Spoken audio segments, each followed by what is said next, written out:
thank you for inviting me and welcoming me to your Sangha, and for the themes and the questions. And yes, it's, yeah, I do feel like a little bit I've been asked to share about walking on water. Quite like, so there's quite some,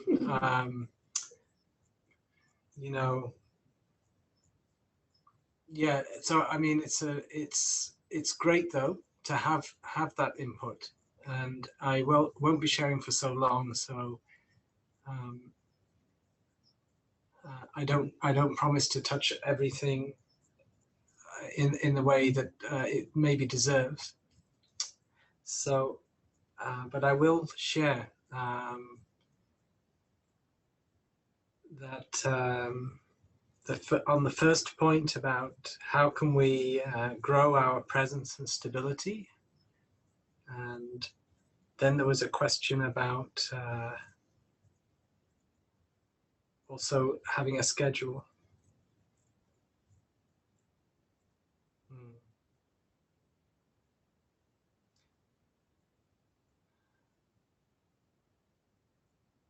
There was also a question about if you've lost, losing the connection with the growing presence and stability with losing people to COVID, right?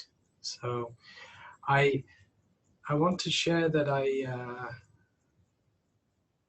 have also known of people, a close friend who passed away, and it was registered as a COVID related. In his case, he'd actually been in a home. He had some struggling with Alzheimer for a number of years. And, I felt like partly what happened was because 3 weeks prior to that, there was no visitations allowed. And maybe the kind of sudden loss of connection with loved ones, even though he may not recognize his wife and things like this, maybe precipitated a kind of choice for him. But nevertheless, it was recorded as a COVID-related death. And, I was aware that this, it was kind of reminder that there's so many aspects to this. It's also about, there's so many people that are in vulnerable situations, whether or not they are sick with COVID, that we need to reach out to, and not, so I'm very aware that, for instance, with my mother, she's somewhat older, but she's quite capable of enjoying her time on her own. I keep in touch with her, but I know that there's, so even though I am concerned for her health, I'm not as concerned for her mental health, and I see she's doing well, for instance. So then there are some people that I know that are not doing so well with the mental side, and I really want to reach out to them. So we, as Sanghas, we have this resource of connecting with each other, and we can see how much it benefits us. And so with the stability that and the happiness and the compassion that we are able to generate in ourselves, for ourselves, and with our particular situation, we also want to find ways to reach out to the vulnerable as well. And so I was quite happy to learn that there are initiatives in my home country, the UK, for doing that are starting. Not just practical health things, but there's a lot of volunteering through the National Health Service for practical jobs like delivering food, etc., but also for this aspect of mental health. So we can already, even before we come out of this lockdown stay-at-home policy. We can also already be getting creative. There's no sure time when this period will end and whether we then go into another period, because they talk about an encore of the COVID. Even if we suddenly, in 2 months, they say, okay, everybody just go back to business as normal. And then there's another kind of outbreak, and then they have another period. So I know from Plum Village side, they don't expect to have retreats or be going out and this year, for instance.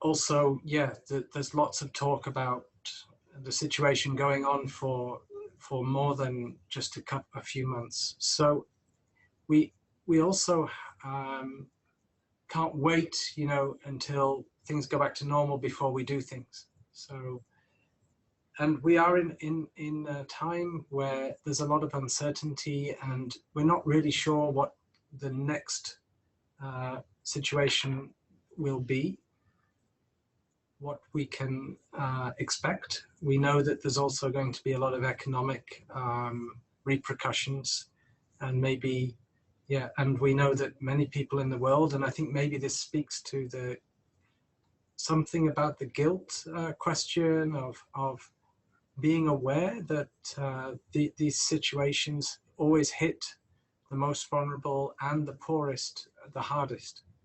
And we may even enjoy our period where we've, things have simplified and we get to be on our own. And I know my mother was sharing that, she said, oh, I don't feel like I have to do this, and this, and it's actually quite pleasant. And, but we also know for many people, it can be different. It can be a matter of life and death, losing income, and not being able to feed families, and being, in very desperate situations. We also know that families or couples, or be what may, people living together can get claustrophobic, and tensions can start to rise. So we know that all of these things, and we do have a lot of practices that help us to, like in our own household, not get reactive, and to learn how to begin anew and keep the calm. So the practice of sitting, walking, listening to the teachings is very important to keep our stability and keep our calm, and then also not to also give. And this is also, this Sangha meeting kind of thing is one format where one event where we can also share our concerns and our anxieties, but hopefully in a way where it's constructive. So I also see that, as well as just staying calm, we need a chance to share what is on our heart, and even if it's to ourselves, to write down, what am I getting anxious about? Because there is so many things to get anxious about, and just put them out there. Okay, it looks like I'm really holding this fear of the future, and this one, and then in the present I'm concerned about this, and this, and just really see, wow, yeah, I'm holding a lot of things that are concerning me right now, and I have this attitude to this. I feel helpless about this. I feel some despair about that. I feel sadness for this. I feel guilt for that. Now, these are all negative things, right? Let's say negative in the sense that unchecked, if they're not held and accepted and recognized in us, they can cause us to lose a lot of energy, to become quite heavy and become quite anxious. And we may, even we're practicing to do sitting meditation, etc., it can wake us up in the night with anxiety and things like this. So if we are going to be one of those people and one of those sanghas that is able to maybe have the spare capacity, the compassionate capacity to be of help to more vulnerable people than us, people in more desperate situations than us. And I would say Plum Village community is not one of those, so don't worry too much about us. But it's still very grateful for that mention of how to support our health. But if we're to have that spare capacity, then we really need to really look into what is going on for us and really take care of ourselves. We have to start with ourselves, knowing that that is then to give ourselves that possibility of being available to offer more outwardly, to outreach, to reach out to people.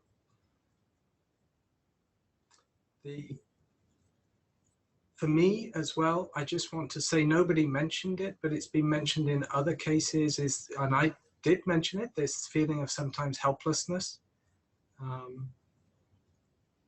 Like, not sure, because of the uncertainty, because it seems like things are going in this way. I think Mary mentioned, what can we do after? And we don't even really know what the new normal can be. We can dream and we can have visions of doing, of how wonderful it would be if this became a turning point for the whole global community. And we can see that, you know, we would want to try and spin the kind of situation to go towards that new awareness, that collective awakening that Tai always talks about. And we can put some effort into that. And then at the same time, we don't know if that's necessarily going to, if it will go that way.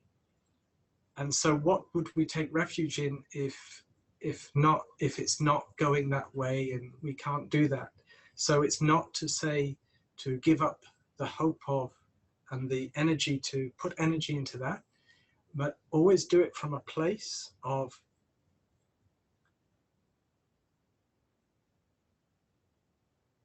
we can use the word equanimity, and I'm using it carefully because I don't mean not caring, but I mean understanding that we were never really in control.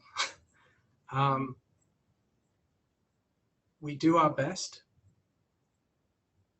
and for me, then what I contemplate is the place to take refuge spiritually is in the action of love. And for me, I see Thai's one action, his name Nyat Han means one action, was from the Vietnam War, from his time when he was, we have a 5 o'clock bell, let me just stop and breathe.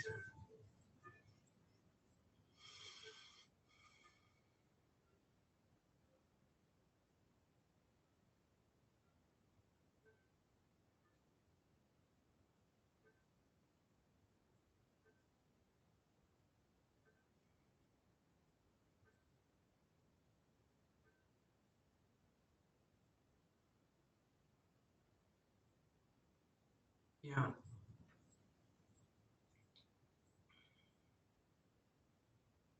So Thai's action has been one-pointed in the sense that it's always the compass is compassion, the North Star is love, and he's brought all of his energy into restoring love and bringing love to where he goes. And the mindfulness practice is not a technique, it needs to be understood as love itself. And the reason it can be understood, the simple way to connect mindfulness and love is to remember that to love is to be there. to not abandon. So when we lose our connection to ourself, lose connection to the present, it's like we abandon ourselves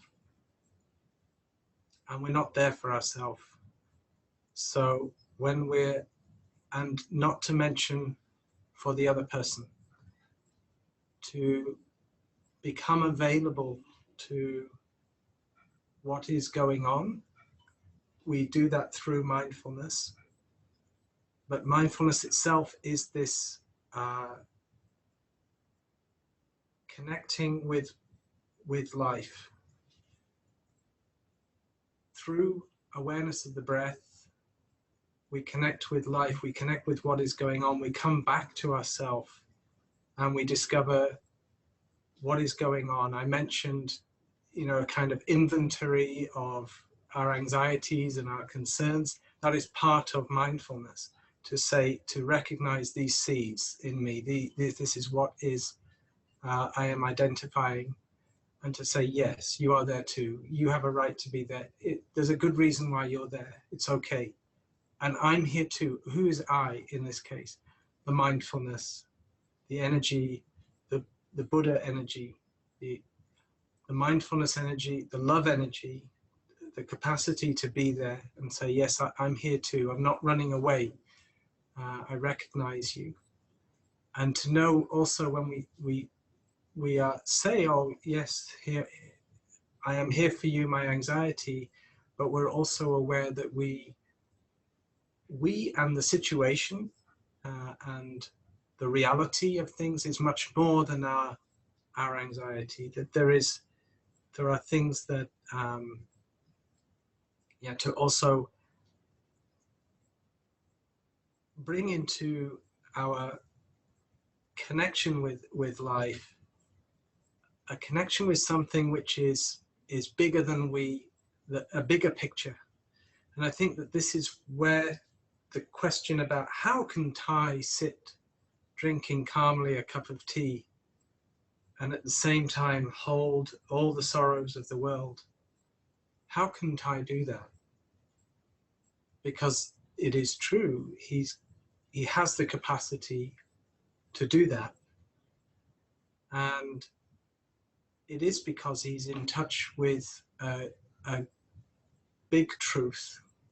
He's in touch with the wisdom and the insight of no birth and no death within to being. He doesn't disconnect. It's not a practice of disconnecting and being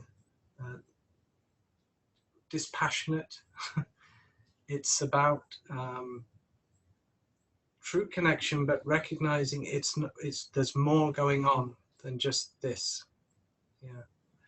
And when you've spent your life cultivating compassion and love, then you have a lot of energy, and you also are in touch with also maybe a sense of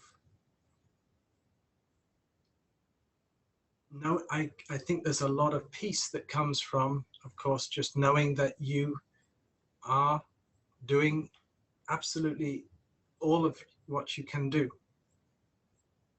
And it's a simple act of just staying present and not running away. But again, Thai's capacity to sit. I also want to mention, in terms of a schedule and in terms of the practice, Thai always emphasized, and this is always, even, he's seen so many unpleasant, destructive things through his time, the importance of nourishing joy. So it was also mentioned about cultivating joy and calm and compassion. So joy also belongs to love. Joy being also this capacity to really appreciate the wonders of life. And we need to nourish ourselves with joy, and we want to have joy to offer.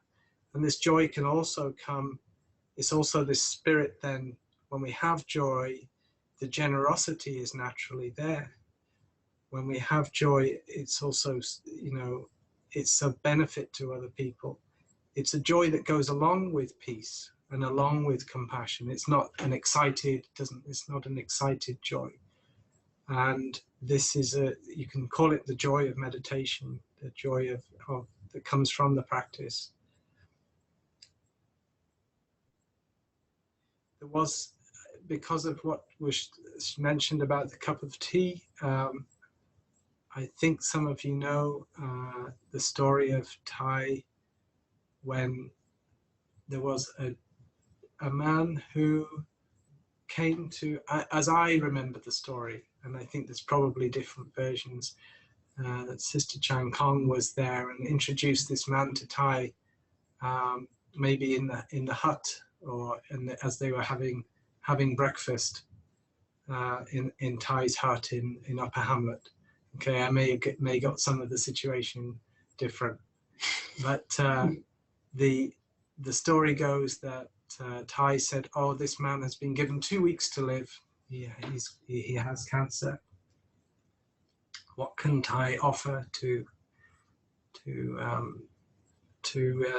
this man in this situation?" And the man was sat there, and Thai was silent for a while, and drank his tea, his cup of tea, and then looked to the man and said, with all sincerity, 2 weeks is a long time.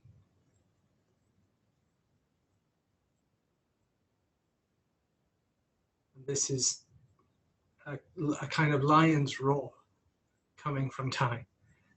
You know, you have 2 weeks. If you live that fully, you will have a rich connection to life. There are people that live many years, 70 years, and they, you know, the kind of rather cold expression is it's like they're dragging around their corpse all their life. A bit of a stark image, but the point being clear that if we can live mindfully and really, then we can be in touch with something beyond the normal. You know, time is very relative. And time becomes very rich when we're really present. And you know the experience, because that when you do touch the present, there is this feeling of, why did I ever leave this place? And then for somehow you did leave it, and then a week goes by, a year goes by, and you think, I seem to remember I touched the present moment last year. And you know, it's like, and then you've been meditating. No, so this man took this challenge from Thai, because he really did think he had 2 weeks. And Thai said, so now eat your breakfast in mindfulness. And he was there, and he said the man tried his best. But actually what happened is, this man did more than try his best. He put his whole heart into the practice from that point. And he got given the order, Tipian order of interbeing name, True Life. And he lived for 15 years. And yeah, and the story, and there's the miracle, maybe there's the walking on water thing, but it's not about the miracle so much as the fact that he, you know, he had true life. And if we're also talking about guilt and shame, I don't think anybody that would be in a difficult situation would want us to, they would be crying to us, please, you have good conditions, please really appreciate what you have and live your life deeply. And yes, of course, we do what we can to help and reach out as well. So this is why when we take our food, we have the contemplation that we're very much aware that many people do not have food. And when we take the food with that awareness, it is not so that we have to be miserable about eating, but that we keep connected and have our compassion alive and know that the food should be seen as a medicine. And yes, we're still compassionate with ourselves, that we also enjoy food as a kind of comfort or an indulgence, and we see that tendency to want to take refuge in food, and okay, but there's also, we try to connect, especially when we're aware of suffering of other people, and we say, I know that there's those that do not have food, and we are very grateful for the food, and we eat it mindfully, we eat it with nourishing our bodies so that we can be available as best we can. So we have the energy for the practice, we have the energy to love, to serve. And so in these times, yeah. And this, so I'm aware I've kind of gone over time, and just maybe mention about, again, schedules. Certainly I'm so grateful to be in a community where there's a schedule. And if this is part of your schedule, if you come every Monday evening for this, but what else you do, there is a schedule will be a great support for you if you can have one. So whatever, we can call them pebbles, Pebble meditation. You can think of it like putting pebbles in your day, like what things would really nourish your joy, what things would nourish your compassion, what things would nourish your stability, what things would nourish your body, some exercise, connecting with nature. Call them pebbles and make sure and see if you can have those pebbles come into your day in whatever time it works for you. But try and make sure that you bring those pebbles into your day, because because if we use the word schedule, sometimes it becomes something we think of as something that is a must do. It becomes a burden. So maybe if we can choose to call things by these nourishing things that that will really support me in the day, and of course to give special times to these things to make sure that we can do it, is that we've given time for that, and we don't just get to the end of the day and say, oh, I didn't have time in the end. That's why we try to set aside time, and then we call it a schedule, to make sure that we don't forget. But yes, of course, a schedule is is going to be so supportive, especially in these times where if we're in that kind of lockdown situation. And yeah, I don't have the self-discipline to be a good example of that, but I'm lucky enough to be in a Sangha where it's not such a question, I don't have so much choice, I still manage to miss the occasional things, but on the whole, So I've gone over time, well over time, and Annie, thank you for saying that I could, but I think I've now stretched that. So I'm going to bow out and thank you for your kind attention.